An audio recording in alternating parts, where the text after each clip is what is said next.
नमस्कार मंडळी, मी सारिका राजगुरू घरगुती तडका नंबर 1 मध्ये तुमचं मनापासून खूप खूप स्वागत। नवरात्रीच्या तुम्हाला हार्दिक शुभेच्छा। मी आज तुम्हाला दाखवणार आहे उपवासासाठी केलेले फराळी चिवडा। खूप छान झालेला आहे, मस्त झालेला आहे। तर आपण याची रेसिपी पाहूया। बटाट्याचा किस तळण्यासाठी पॅन मध्ये मी तेल गरम करायला ठेवलेले आहे। इथे घेतलेले आहे 2 बटाटे सोलून घेतलेले आहे आणि स्वच्छ धुवून पुसून मग किसून घेतलेला आहे। इथे आपला बटाटा किसून झालेला आहे। आता तळायला घेऊया। तुमच्याकडे जर उन्हाळी वाळवण्याचा बटाट्याचा किस असेल किंवा बाजारातून जरी तुम्ही बटाट्याचा किस आणला तरी हा चिवडा खूप छान होतो।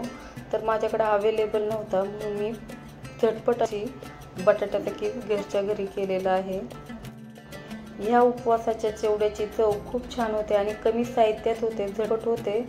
तर इथे आपला बटाट्याचा किस तळून झालेला आहे। आता काढून घेऊया। मस्त असा बटाट्याचा किस तळून झालेला आहे, अगदी कुरकुरीत होतो। इथे आपण सगळा किस तळून घेऊया। बटाट्याच्या किसाला पाणी जास्त सुटत असेल तर हा बटाट्याचा किस पिळून मग कढईत परतायला सोडायचा। गॅसचा स्पीड कमी जास्त करून हा किस तळून घ्यायचा आहे। तांबूस कलर होतोपर्यंत तळायचा आहे। आता आपला किस तळून झालेला आहे, मस्त कुरकुरीत झालेला आहे, तुम्ही बघू शकता।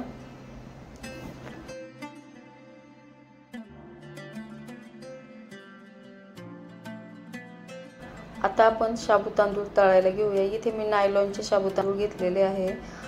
किराणा मालाच्या दुकानात तुम्हाला सहज मिळेल। मीडियम गॅसवर हे शाबू तांदूळ तळून घ्यायचे आहेत। मीडियम गॅसवर हा साबुदाणा तळून घ्यायचा आहे। हा साबुदाणा कडक राहतो म्हणून मीडियम गॅसवर तळला की आतपर्यंत तो तळून निघतो। स्टार्टिंगला हा साबुदाणा कढईमध्ये टाकल्यानंतर हा खाली जाऊन बसतो। जसा जसा व्यवस्थित तळून निघतो तेव्हा वर हळूहळू येतो।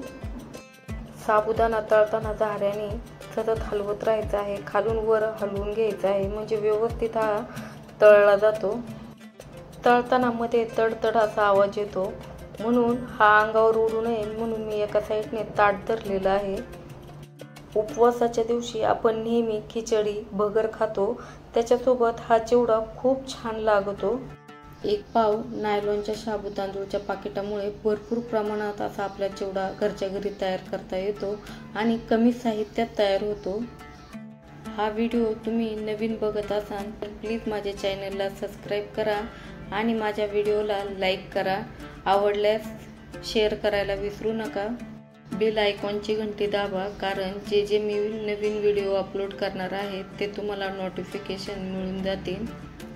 साबुदाणा आपला इथे तळून झालेला आहे। तडतड आवाज कमी झाला की समजायचा हा साबुदाणा आपला मस्त असा तळलेला आहे। आता हा एका प्लेटमध्ये काढून घेऊया। ह्याच पद्धतीने आपण साबुदाणा संपूर्ण तळून घेऊया।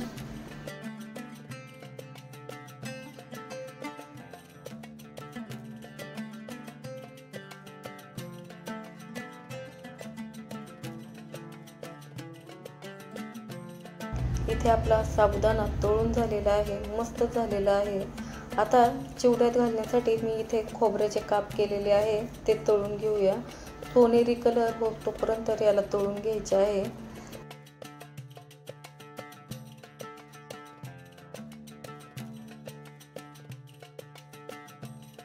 खोबऱ्याचे काप आपले तळून झालेले आहे। आता एका प्लेटमध्ये काढून घेऊया। आता आपण घेऊया शेंगदाणे। मी इथे 1 वाटी शेंगदाणे घेतलेले आहे, ते सुद्धा आपण तळून घेऊया। मीडियम गॅसवर शेंगदाणे तळून घ्यायचे आहे। खरपूस असे शेंगदाणे तळून झालेले आहे। आता एका प्लेटमध्ये काढून घेऊया। कढईमध्ये भरपूर तेल आहे, आपल्याला मिरची तळायची, भरपूर काही तेल लागणार नाही म्हणून 1 चमचा कढईत तेल ठेवून हिरवी मिरची तळून घेऊया। तुमच्या जर उपवासाला जिरे आणि कढीपत्ता चालत असेल तर तेही तुम्ही घालू शकता। इथे आपली हिरवी मिरची तळून झालेली आहे, ती सुद्धा आपण काढून घेऊया। एक एक करून आपले सर्व पदार्थ तळून झालेले आहे। साबुदाणा, बटाट्याचा किस, शेंगदाणे, खोबरं, हिरवी मिरची आणि इथे मी ड्रायफ्रूट्स थोडेसे घेतलेले आहे। आपला चिवडा आणखी टेस्टी होण्यासाठी मी इथे 1.5 चमचा साखर घेतलेली आहे आणि चवीनुसार इथे मीठ घेतलेलं आहे। आता हे आपण मिक्सरमध्ये बारीक करून घेऊया। तळलेल्या साबुदाण्यामध्ये बटाट्याचा कीस, खोबरं, शेंगदाणे, ड्रायफ्रूट, हिरवी मिरची घालून घेऊया।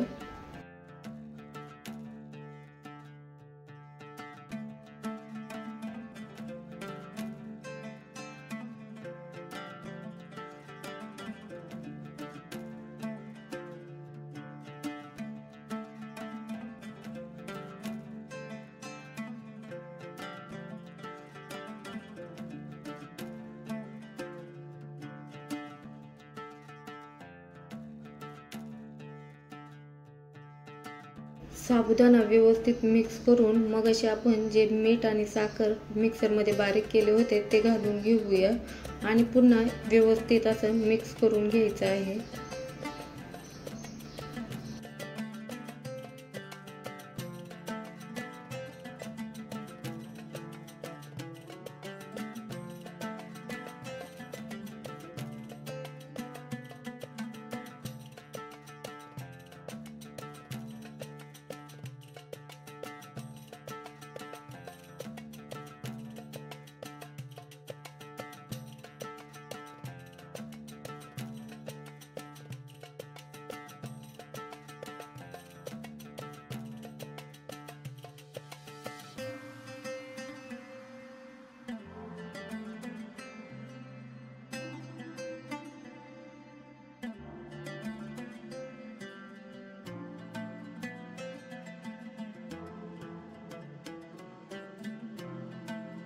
इथे मस्त असा उपवासाचा फराळी चिवडा तयार झालेला आहे।